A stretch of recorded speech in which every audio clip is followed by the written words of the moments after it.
Accidentally found a double life my friend was living. Alright, so let me start the story the way I would if I was posting it on Reddit. Because honestly, this whole thing feels straight out of R true off my chest or R no sleep, depending on how you look at it. But I swear to you, every single word I'm about to share is real. This isn't a creepypasta. This isn't me trying to spin some wild fiction for karma. This actually happened, and I'm still trying to wrap my head around it. So let's rewind a bit. My name's Ethan. I'm 23, college grad, working in tech, and generally a pretty normal guy. I've always been the kind of person who sticks to a small circle of friends instead of trying to collect 1,000 acquaintances. Quality over quantity, you know? And at the center of that circle has always been Ryan Miller. Ryan and I go way back, like sophomore year of high school back. We clicked almost instantly. He was the kind of guy who had this magnetic pull around him. Not the stereotypical jock or popular kid, but someone who just made you feel good being around them. He was funny without trying too hard. He remembered little details about your life. He'd help you out if you needed it without making a big deal about it. We played basketball after school, spent summers gaming until 3 a.m., and basically became inseparable. If you had asked me 2 years ago who I trusted more than anyone, I would have said Ryan without hesitation. If you ask me today, well, let's just say the answer is complicated. For most of our friendship, things were normal. We went to college in the same city, though different schools. We hung out on weekends, swapped stories about our classes, double dated sometimes, and he even came to family dinners at my house. My parents loved him. My younger sister Sophie would tease me about how I clearly had a bro crush on him. And honestly, she wasn't wrong. Ryan was like the brother I chose. But looking back now, I can see little things. Small cracks that I brushed off at the time, like how he was always kind of vague about where he worked. During our junior year, he told me he picked up a part-time gig at some marketing firm. But whenever I asked for details, he'd change the subject or give me this generic answer that didn't really explain what he did. At the time, I figured he just hated his job and didn't want to talk about it. Then there were the random disappearances. Like, we'd make plans and he'd suddenly cancel at the last minute with some excuse that fell off. Once he said his grandma was sick, another time it was car trouble, and yet when I offered to help, he always waved me off. Again, I brushed it off. Everyone has their stuff, right? But then came the night, everything started unraveling. It was a Thursday evening, around 9:30 p.m. I'd just gotten out of the gym and stopped by a coffee shop on my way home to grab something warm. This was one of those places that stayed open late, kind of a low-key hangout for students and night owls. I walked in, half dead from leg day, ordered my drink, and that's when I saw him, Ryan. At first, I was happy. Like, oh, cool, my best friend's here. But then I realized something weird. He wasn't alone. He was sitting at a corner table with two people I'd never seen before.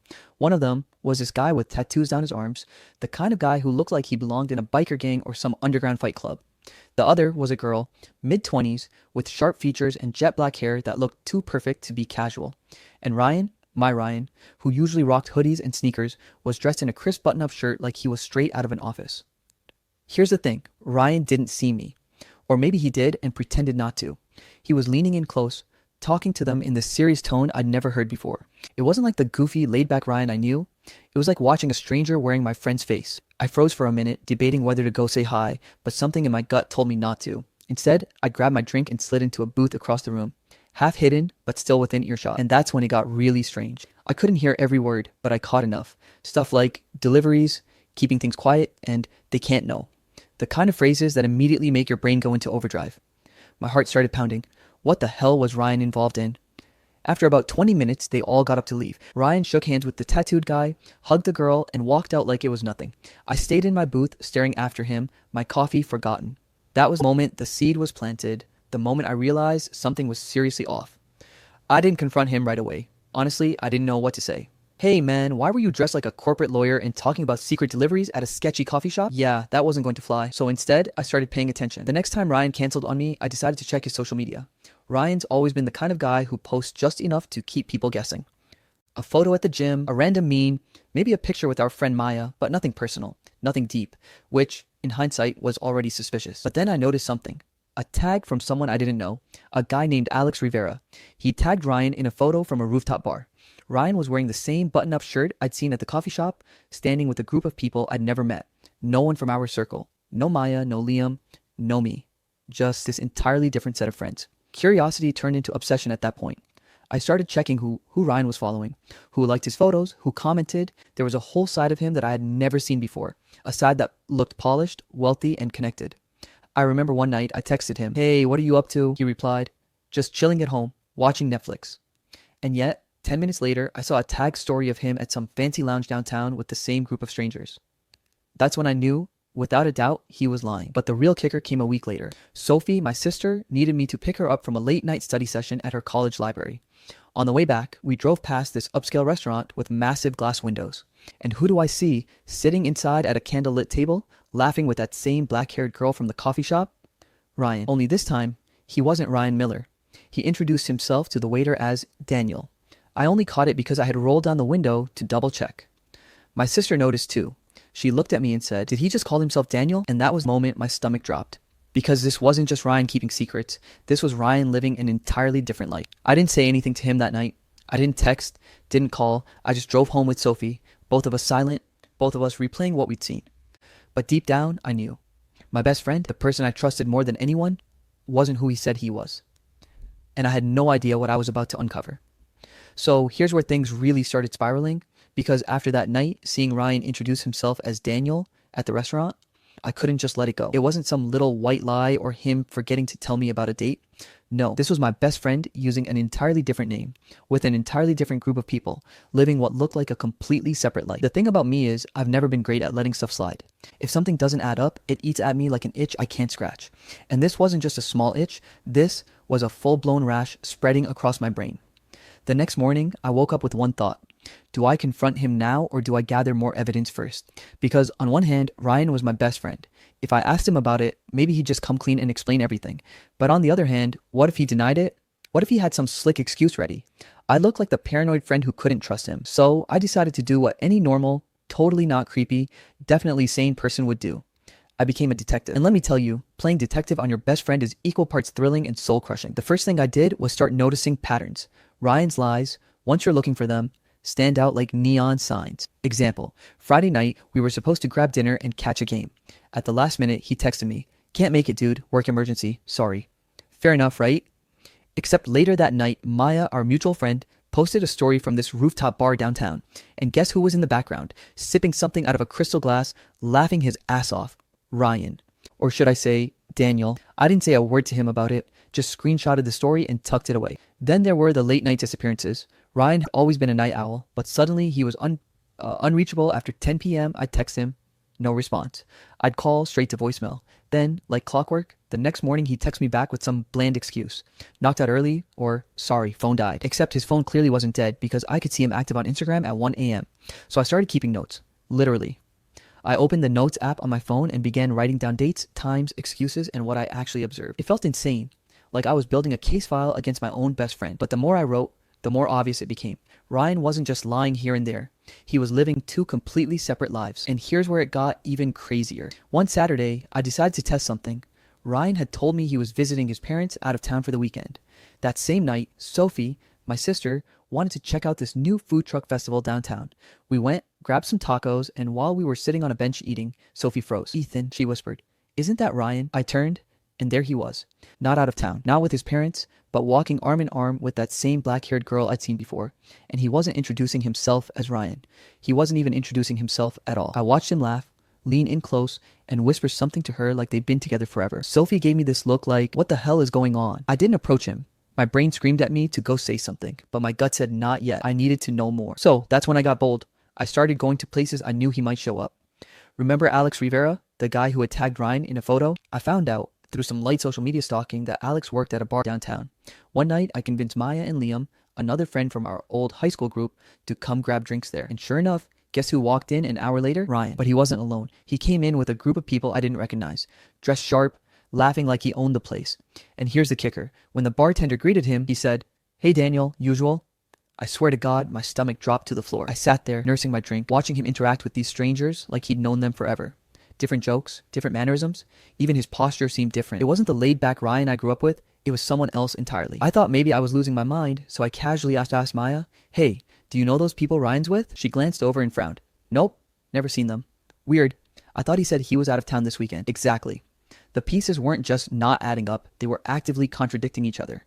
At this point, I started snooping harder.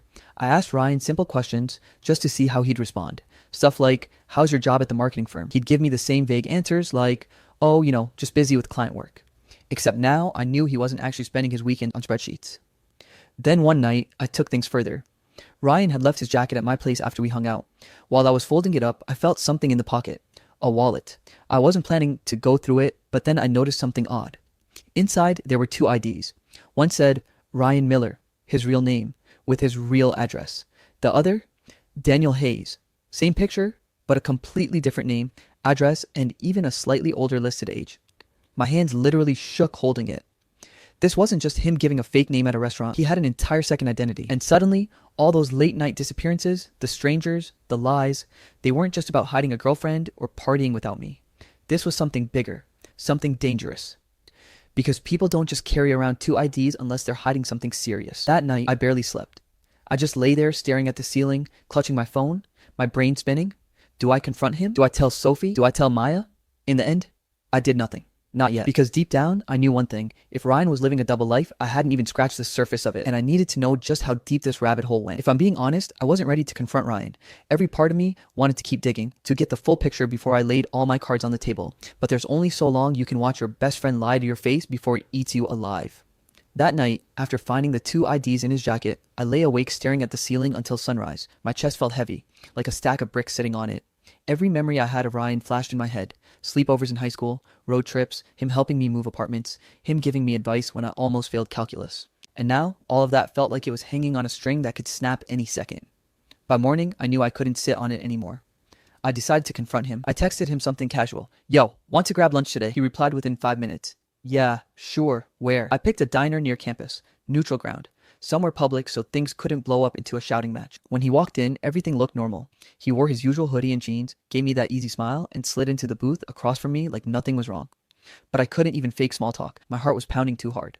So I just blurted it out. Why do you have two IDs, Ryan? The smile froze on his face. For a second, he didn't say anything, just blinked at me like I'd spoken in another language. Then he leaned back in the booth, crossed his arms, and narrowed his eyes. What? You heard me, I said, my voice shaking but steady enough. I found your wallet. You left your jacket at my place. You have an ID that says Ryan Miller and another that says Daniel Hayes. What the hell is going on? His jaw clenched. He looked around the diner, making sure no one was listening, then leaned in closer. His voice dropped low. You went through my stuff? That's what you're worried about? I shot back. Not the fact that you're apparently living as two different people. Do you know how insane that sounds? For a moment, I thought he was going to get up and leave. His fists were clenched, his breathing sharp. But then he rubbed his face with both hands, let out this frustrated groan, and muttered, God damn it, Ethan. That was the first time I realized this wasn't just some harmless secret. Finally, after a long silence, he said, Okay, you want the truth? Fine. But you're not gonna like it. I braced myself. He told me that Daniel Hayes wasn't some criminal alias or fake persona. It was him. His middle name was Daniel, and Hayes was his mother's maiden name. He'd created the identity years ago. At first, as a way to start fresh and escape the baggage of his real family. I hated being Ryan Miller, he said, staring at his coffee cup instead of me. My dad's an asshole. My mom bailed when I was a kid. Everyone at school treated me like some charity case. I wanted to be someone else. So I built Daniel, and when I'm Daniel, people don't look at me with pity. They don't know my past. They just see me, the version I wish I could be all the time. Part of me wanted to believe him. Hell, part of me even understood it. Everyone's thought about reinventing themselves, right? But this wasn't just changing your haircut or lying about being into indie bands. This was a whole second identity. New friends, new lifestyle, new lies. I pushed him. So what? You just flip between lives like a switch, Ryan with me, Daniel with them? What happens when the two overlap? He glared at me. They don't. I keep them separate. That's the point. But why lie to me? I'm supposed to be your best friend. His face softened a little then, because I didn't want you to look at me differently. I didn't want you to think I was fake. You've always known me as Ryan, and I didn't want to lose that. I stared at him, trying to process. My chest hurt, not from anger exactly, but from disappointment. Like I'd been living in a house for years, only to find out half of it was made of cardboard. Ryan, or Daniel, or whatever the hell, this isn't some small thing. You've been lying for years, sneaking around, introducing yourself with a different name. Do you even realize how shady that looks? His voice cracked a little when he said, It's not shady, it's survival. That line stuck with me. Survival. He told me bits and pieces after that, about how he used Daniel to get certain jobs because his real last name came with baggage in certain circles. About how some of the people he hung out with didn't even know Ryan existed. About how sometimes it felt easier to be Daniel than himself. It was raw, emotional. I could see the pain behind it, but something about it still didn't sit right with me. For one, it didn't explain the shady conversations I overheard at the coffee shop. It didn't explain why he lied about visiting his parents when he was clearly in town with that black-haired girl. It didn't explain why he had two physical IDs, not just a fake name he used casually, and when I pressed him on those details, he shut down. Ethan, I've told you what I can. Please, just leave it at that. But how was I supposed to leave it? Here was my best friend, admitting he'd been lying to me for years, giving me this half confession that barely covered the surface. and he wanted me to just accept it. I tried. I really did. That night, after we left the diner, I went home and told myself maybe that was the truth.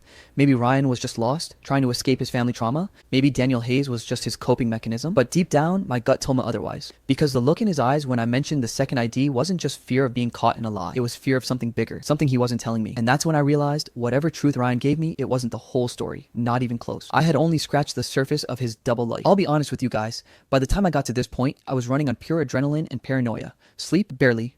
Appetite, gone. I couldn't even concentrate at work because all I could think about was Jason and the gnawing realization that I didn't know who the hell my best friend actually was. When I confronted him in the last chapter, his story was convincing enough for the moment. He talked about stress, shame, financial struggles. He gave me just enough vulnerability that I wanted to believe him. But the problem was the puzzle pieces didn't fit. His words painted one picture, but the evidence I'd been collecting told me there was a whole other canvas hiding underneath. I decided I couldn't just sit back and take him at face value anymore. If Jason wasn't going to give me the whole truth, I was going to drag it into the light myself, even if it meant risking our friendship. The morning after our confrontation, I couldn't shake the weirdness of what he said. He claimed he'd been moonlighting for extra cash. Okay, sure, but if that were true, why lie about the type of work? Why use a completely different name, Ethan, around that circle of people I'd seen him with? Why scrub certain weekends from his Instagram? Like he was a magician trying to make days vanish. I decided to retrace his digital footprint more carefully. I had never been the nosy type before, but now I was scouring every tagged photo, every comment, every faint breadcrumb. That's when I noticed something odd. There was this girl, Natalie. Not on his main friend list, not connected to any of us, but I found her because she had tagged Ethan in a blurry picture from a club night months back. Same face, same tattoo peeking out from his sleeve, but the name wasn't Jason, it was Ethan. And she had dozens of pictures with him. Pictures of them together, smiling, hugging, looking like a couple. I swear my stomach dropped to the floor. Jason had been telling me for years that he wasn't dating anyone, that he wasn't ready for relationships after some heartbreak in college. Yet, here was a parallel life. Him and Natalie, seemingly happy, together, and definitely not some casual fling. That was the first real confirmation. Jason wasn't just hiding work. He was hiding a whole identity. It wasn't enough to just know. I needed to understand why, so I got reckless. I messaged Natalie under the guise of being someone interested in her photography. She had a small portfolio linked on her page. Harmless enough excuse to start a conversation. We chatted a little about cameras, lenses, editing styles. She seemed friendly, open, and then casually I asked, "How long have you and Ethan been together?" Her response, "Oh, wow, you know Ethan? We've been together for about 2 years now." Why? 2 years. 2 years. That meant all those times Jason and I had been hanging out. All the times he claimed he was too busy, sick, or stuck at work. He was living this other life with her. I nearly dropped my phone. I didn't push further in that moment because I didn't want to spook her or risk Jason catching wind of me digging. But that conversation lit a fire under me. I started mapping out timelines in my head. Where he said he was, where he actually was. It was like charting a double exposure of the same man, and it didn't stop there. I started visiting the places I knew Jason had been spotted. The cafe I'd seen him duck into when he thought I wasn't looking. The club from Natalie's photos. Even that shady bar I'd glimpsed him at once when he told me he was crashing at his cousin's. Everywhere I went, people knew him, not as Jason, but as Ethan. Some called him J, some E, but never his real name. One bartender even said, "Oh yeah, Ethan's around here a lot. Funny guy, always says he works in finance." Jason had been telling me for years that he worked a steady IT support job. He always complained about servers crashing and clueless coworkers calling him about printer issues. But here, in this other world, he was apparently some finance guy. That's when it clicked. Jason wasn't just hiding a girlfriend. He had a fully constructed alter ego, a different career, different social circle, different life. And I had no idea which version was the real one. I couldn't hold it in anymore. I confronted him again, but this time I came with evidence. Screenshots, photos, names, dates. I laid it out on the table and asked, point blank, "Who the hell is Ethan?" The look on his face was something I'll never forget. He went pale. His hands started trembling. For a second, he looked like a deer about to bolt into traffic. He tried denying it at first, but the evidence was too overwhelming. Then came the anger. "You had no right to dig into my life," he snapped, his voice breaking. "You think you know everything about me, but you don't know shit." I wanted to scream back, but I forced myself to stay calm. "Then tell me, because right now, I don't know if I even know my best friend anymore." That's when it happened. The Kraken gained to end his armor. His shoulders slumped, his eyes welled up. And for the first time in our friendship, Jason, Ethan, whatever his name was, looked genuinely broken. I didn't mean for it to go this far," he whispered. "I never wanted you to find out like this." He started from the beginning. Apparently, Ethan started as a small lie in college. Jason had been embarrassed about his background, his family, his lack of money. He went to a party once, and when someone asked what he did, he panicked and said he was in finance. He used a fake name, Ethan, just to feel cooler. more confident, less like the struggling kid from a broken home that he was. But the lie didn't stop there. He met people who only knew him as Ethan. He built friendships, then he met Natalie. And by then, the lie was too big to undo. He couldn't just say, oh, by the way, my real name is Jason and I actually work IT support. He felt trapped, like if he told the truth, he'd lose everything. So he lived two lives. Jason with me and our group. Ethan with Natalie and his finance crowd. I sat there, listening, torn between anger and sympathy. Because on one hand, yeah, I got it. We all want to reinvent ourselves sometimes. But 2 years, a whole relationship, a fake career, that wasn't harmless anymore. That was a prison he'd built for himself. And now I was staring at the bars right along with him. I asked him the one question I'd been burning to ask. Why didn't you just tell me? Out of everyone, why keep it from me? He looked at me, eyes glassy, and said, because you're the only person who knows the real me. If I told you about Ethan, I was afraid you'd see me as a fraud too, and then I'd have no one. That hit me harder than I expected. Because as betrayed as I felt, part of me could see the scared kid behind the lies. Someone who just wanted to be accepted, who went too far, trying to build a life that looked better than the one he had. But here's the kicker. He wasn't done. He admitted there was still more I didn't know. Things he hadn't told Natalie. Things he hadn't told anyone. And that's where I realized we were stepping into territory that wasn't just personal secrets anymore. This was something bigger, riskier, something that could blow everything up if it got out. When you spend years with someone you call your best friend, you start to believe you know them like you know yourself. Their habits, their moods, the little quirks that no one else would notice. You trust that when they tell you who they are, it's real. But after everything I uncovered about Jason, Ethan, whatever name he was wearing that day, I realized I'd been living in a friendship that was half-truths stitched together with lies. And the hardest part wasn't the shock of discovery. It was asking myself one simple, brutal question. What now? Do I stay loyal to a man who betrayed my trust in ways I didn't think were possible?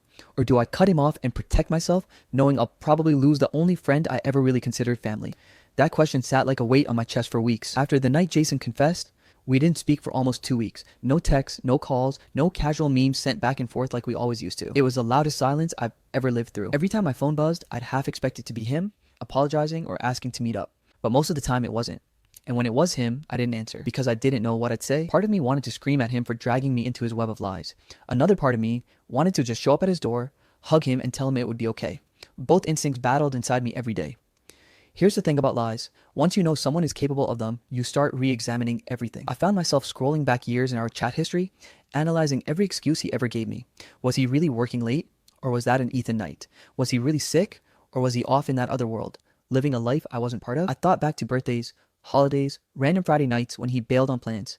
All the little gaps in time I never questioned before suddenly felt suspicious. And then there was Natalie. She still thought she was dating Ethan.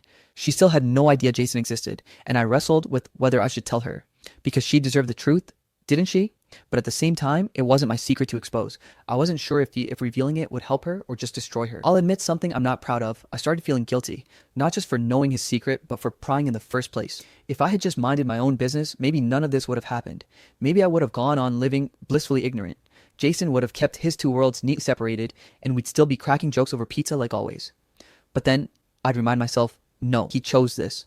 He built this double life, and no amount of guilt on my part could erase the fact that he lied to me consistently for years. Eventually, Jason broke the silence. He texted me late one night, "We need to talk. Please, just one more time." I almost ignored it, but something in me couldn't. Maybe it was loyalty. Maybe it was morbid curiosity. Or maybe it was the fact that despite everything, he was still my best friend. So we met at a park near our old high school, the same place we used to hang out as teenagers, dreaming about the future. When I got there, he looked like a ghost.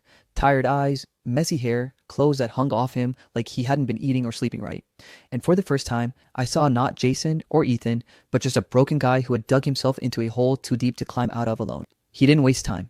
"I know I don't deserve your forgiveness," he said, "but I need you to hear me out." And he told me everything. The second life wasn't just about Natalie or his fake finance job. It was about survival, about shame, about wanting to escape the parts of his past that haunted him. He admitted his dad had been abusive, his family a mess, that he grew up feeling like nothing, like no matter how hard he tried, he'd never measure up. So when he stumbled into people who only knew him as Ethan, he felt free, powerful, respected. But as the years went on, the lie became a trap. The deeper he went, the harder it was to admit the truth. He said there were nights he wanted to tell me everything, but he couldn't bring himself to risk losing me too. Listening to him, I felt this storm of emotions: anger, pity, grief, love, betrayal. It was like every bond we'd ever built was being re-examined under a microscope, and I couldn't tell which parts were real and which were just shadows. When he finally stopped talking, he looked at me like a man waiting for a death sentence, and I told him the truth. "I don't know If I can ever look at you the same way again, I said. You lied to me for years. You made me doubt everything about our friendship, and I don't know if I can carry that weight. He nodded, tears in his eyes. I get it. I really do. But, I continued, I also know the person I grew up with. The one who had my back when no one else did. The one who knew me better than anyone. And I can't pretend that person doesn't matter to me anymore. He broke down crying then, and I'll admit, I cried too. At the end of the day, I had to choose. Protect myself by walking away, or protect him by standing by his side. It wasn't an easy choice. Every rational part of me screamed to cut ties, to save myself from more lies, more betrayal, but my heart couldn't do it. Because sometimes loyalty isn't about what someone deserves, it's about what they need. So I told him, I'll keep your secret, but if you ever lie to me again, I'm gone. For good. He promised me he wouldn't, and for the first time in a long time, I believed him. Not because of his words, but because of the way he said them. Broken, honest, human. It's been months since then. Jason, not Ethan, has been working on untangling the mess he created, slowly coming clean to the people in his other life, one by one. It hasn't been pretty. Natalie's gone, his so-called finance buddies don't call anymore, and he's basically rebuilding his life from scratch. But he's doing it honestly this time, and I'm still here, for better or worse. Do I trust him completely? No. Not yet, maybe not ever, but I've learned that people are complicated, and sometimes the lines between truth and lies blur in ways you can't neatly separate. So where does that leave me? It leaves me with scars, sure, but also with a deeper understanding of what it means to really know someone. That sometimes the people we love most are also the ones carrying secrets too heavy to share. And that trust isn't about believing someone will never lie. It's about deciding whether their flaws are ones you can live with. Jason broke my trust, but he also showed me a side of him I never would have seen otherwise. A side that was messy, painful, but real. And in the end, I'd rather have the real Jason, even broken, than the perfect illusion of Ethan. That's my story. I accidentally found out my best friend was living a double life. It shattered me, it tested me, and it forced me to make a choice I never thought I'd face. And maybe the ending isn't neat or tied up with a bow, but it's real. And sometimes, real is enough. I think your story was gripping and very human. You captured the emotional roller coaster of discovering a friend's double life. Shock, betrayal, sympathy, and the impossible choice between loyalty and self-preservation. Your writing kept me hooked with the suspense and raw honesty. My suggestion would be to also show how you are healing in this process, not just Jason. Readers would connect even more if they saw how you rebuilt your own sense of trust and boundaries. Still, it's a powerful reminder that people are layered, flawed, and sometimes worth standing by